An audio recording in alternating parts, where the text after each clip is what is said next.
Salut les amis, salut tout le monde et bienvenue une fois de plus sur votre chaîne d'information préférée, Club Info. Aujourd'hui, on se capte pour une nouvelle note d'information du côté de l'Afrique de l'Ouest où nous avons les tensions qui ne cessent visiblement de monter en puissance entre le gouvernement ivoirien et le gouvernement burkinabé.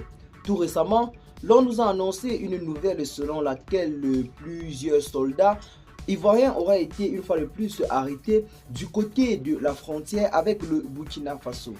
Depuis quelques années, notamment depuis la prise de pouvoir par le capitaine Ibrahim Traoré, la Côte d'Ivoire et le Burkina Faso sont ancrés dans une véritable guerre diplomatique sans merci. Jusqu'à présent, l'on note plusieurs escalades de tensions entre les deux pays. Et en ce moment, nous sommes visiblement en train de craindre que cela s'intensifie sur le terrain afin de conduire en quelque sorte à des affrontements armés du côté de la frontière. Depuis quelque temps, l'on est généralement informé des nouvelles selon lesquelles des soldats tantôt burkinabés ou ivoiriens sont arrêtés du côté de la frontière.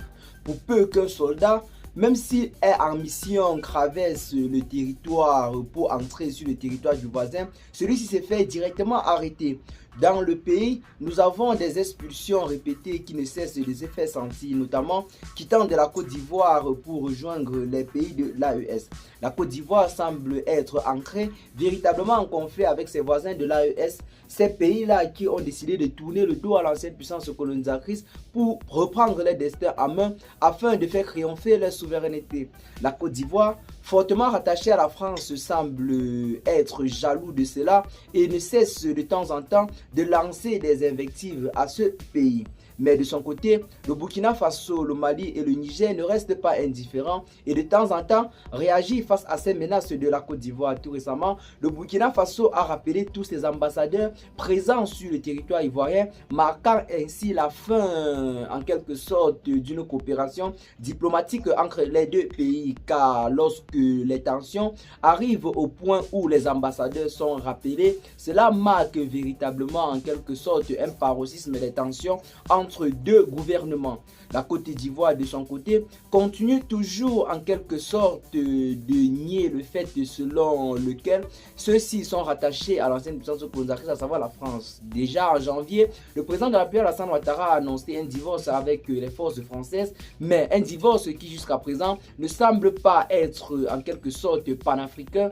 Car, rappelons-le, il y a de cela quelques jours seulement, le président Alassane Ouattara s'est rendu du côté de la France et selon les révélations, celui-ci aurait officiellement conclu son 4e mandat.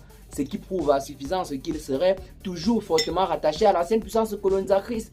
Et le désir de faire partie des forces françaises présentes sur le territoire ivoirien n'est que en quelque sorte pour draguer l'électorat ivoirien en vue des futures échéances électorales. Donc c'est là en quelque sorte de l'information que nous avons pour vous en ce jour. Ce qu'il faut retenir dans cette vidéo, c'est que la situation ne semble pas véritablement s'est décanté entre le gouvernement ivoirien et le gouvernement burkinabé. Le capitaine Ibrahim Traoré, soucieux de la souveraineté de son pays, préfère rester ou alors garder son pays loin de ce pays-là qui reste jusqu'à présent fortement rattaché à la France. Et bien les amis, qu'est-ce que vous en pensez pour ce qui est de cette nouvelle note d'information ou alors pour ce qui est de cette tension qui se vivent ces derniers temps entre le gouvernement ivoirien et le gouvernement burkinabé? Partagez massivement la vidéo, vos amis, si vous l'avez notamment trouvé intéressante. Abonnez-vous à la chaîne si ce n'est pas encore fait et à très bientôt les gars pour de nouvelles notes d'information. Ciao.